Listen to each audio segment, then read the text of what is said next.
नमस्कार विद्यार्थी मित्रांनो, स्वागत आहे तुमचं आपल्या फेवरेट यूट्यूब चॅनलमध्ये सक्सेस स्टडी पॉईंटमध्ये। तर बघा, आजच्या व्हिडिओमध्ये आपण बघणार आहोत की आपल्याला एक्झाममध्ये गेल्यावर किंवा जायच्या आधी आपल्याला कोणते पॉईंट्स लक्षात घ्यायचे आहे आपण ते बघणार आहोत। तर बघा, की सर्वात आधीचा मुद्दा आहे आपला की रिवाइज टेक्स्टबुक। म्हणजे आपल्याला सर्वात आधी जे आपला एक्झामला जाण्यापूर्वी आपल्याला आपलं टेक्स्टबुक रिवाइज करायचं, जितका पण आपला सिलेबस आहे तिथपर्यंत। तर बघा, त्यामध्ये आपल्याला जे मेन फोकस ठेवायचं आहे त्याच्या अशा या काय गोष्टींवर ठेवायचं ते बघा, डेफिनेशन्सवर।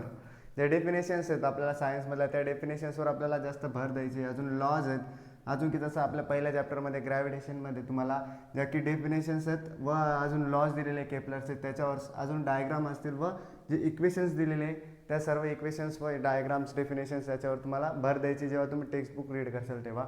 अजून त्याच्यानंतर राईट अँड लर्न।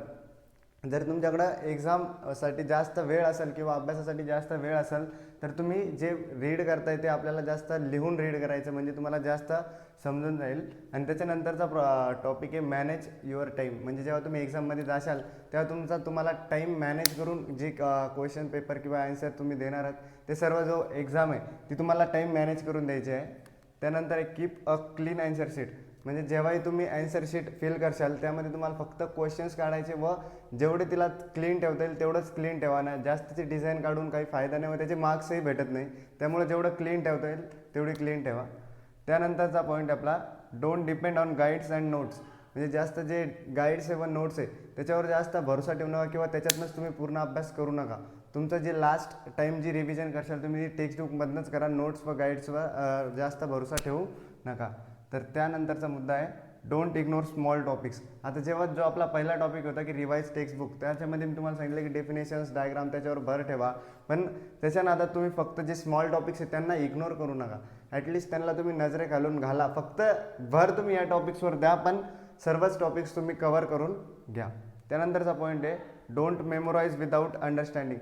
ज्या गोष्टी तुम्हाला समजलेल्या नाही आहेत त्या गोष्टी न समजताच तुम्ही त्याला लक्षात ठेवण्याचा प्रयत्न करू नका।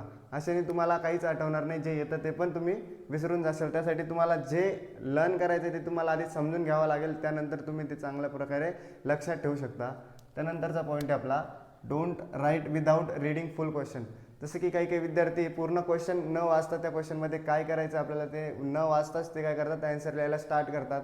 मग नंतर त्यांना जर त्याच एक्झाम टाईमला जर कळालं की आपला क्वेश्चन किंवा आपण जे आन्सर लिहिलेले ते चुकीचं आहे, त्यावेळेस खाडाखोड होते किंवा नंतर जर एक्झाम झाल्यावर कळालं तर मग आपल्याला पश्चाताप होतो। त्यामुळेच आपल्याला काय करायचं आहे की जो पूर्ण क्वेश्चन आहे तो पूर्ण क्वेश्चन रीड करूनच आपल्याला त्याचा आन्सर लिहायला स्टार्ट करायचं आहे, ठीक आहे। त्यानंतरचा पॉईंट आहे आपला don't panic if you don't know N answer, stay calm and attempt all question. जर तुम्हाला एखादा क्वेश्चनचा आन्सर येत नसेल तर तुम्हाला काय करायचं आहे की ज्या क्वेश्चनचा आन्सर तुम्हाला येत नाही त्या क्वेश्चनला स्टार करून तुम्हाला लास्टला त्याच्यासाठी सोडवायचं आहे। कारण की त्या क्वेश्चनवर जर तुम्ही जास्त टाईम वेस्ट करशाल तर तुमचे बाकीचे क्वेश्चन राहून जातील। त्यामुळे जे क्वेश्चन्स येत नाही त्याच्यामुळे पॅनिक होऊ नका, जेवढं आधी येतं ते सॉल्व करून घ्या। त्यानंतर जे तुम्हाला जमू शकतात ते सॉल्व करा, लास्टला जे तुम्हाला येतच नाही ते सुद्धा सॉल्व करायचा ट्राय करा, पण एकदम कामली तुम्हाला सर्व क्वेश्चन्स सॉल्व करायचे आहेत। आणि आजच्या व्हिडिओ पुरता इथेच थांबूया। जर व्हिडिओ आवडला असेल तर लाईक करा, व्हिडिओ शेअर करा आणि चॅनलला सबस्क्राईब करा। थँक्यू।